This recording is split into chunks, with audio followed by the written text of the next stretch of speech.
As long as the sun is up, you can walk through this building without turning a light on. We'll use about 10% or less of what a conventionally built home would use. We have this geothermal heating system that's been installed. It's high levels of insulation, high levels of air tightness, and advantageous solar exposure. Hopefully creating more power than we're using, an opportunity for intensification. A vegetated trellis where there isn't a glass railing, providing, again, shade for the southern windows. Construction material diversion. A continuous air and vapor barrier all the way around the entire structure. A future rainwater storage space. They're triple glazed, low E, inert gas filled, thermal hinge brakes, advanced gaskets. There's fiberglass in the frame.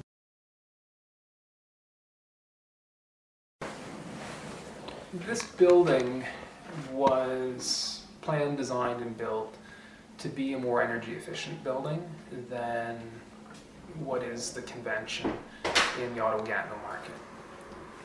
The intention was to create a building that uses many fewer resources than all of the other homes that surround us, specifically energy.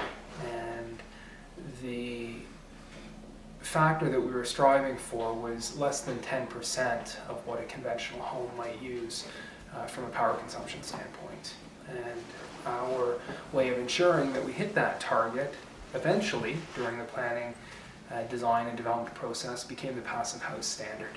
And so this building is now Passivhaus certified, as well as LEED Platinum certified. The Passivhaus standard in particular speaks to the level of energy efficiency that we've achieved here. Really using materials that are off the shelf, using materials that one can find at their local building supply store, and in most cases using local materials, and certainly wherever possible using materials that were supplied, frankly even manufactured here in North America. We learned things about designing to avoid thermal bridging in our exterior walls. By that I mean learn things about designing better walls, better connections between walls and ledges or canopies or balconies, such that, or so that heat can't escape from the inside of the building in the winter time as easily. We've learned things about heating systems, specifically geothermal heating systems in this project that we weren't familiar with before. Although we've used green roofs on buildings in the past, never to the extent at which we find a green roof on this particular building. So there's 16 inches of growing medium above my head right now.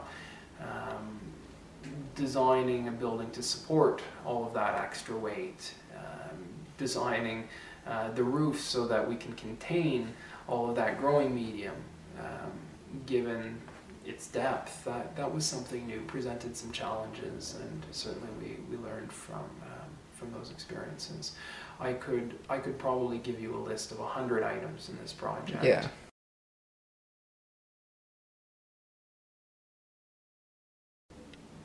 In Ottawa-Gatineau, it's very hard to build a custom home for less than $200 a square foot. $225 a square foot today is a typically used ballpark number or estimation of new home or major renovation construction value. In this project, we spent between $225 and $250 a square foot to build. It really depends on what elements of the building you include within your budgeting. So for example, there's a photovoltaic generating system on the roof of this building. Is that part of the construction value or not? I see that as an add-on. one of those things that take the number from 225 up to 250. But it's an important point of reference. Also the green roof. You know, certainly there's an additional cost to a green roof. Is 16 inches of growing medium typical? Of course, there's a cost associated with that. Is 16 inches of growing medium required on a typical building? Probably not, given most people's goals, most people's priorities. But here we wanted to do it really for reasons of professional development and because we like to garden.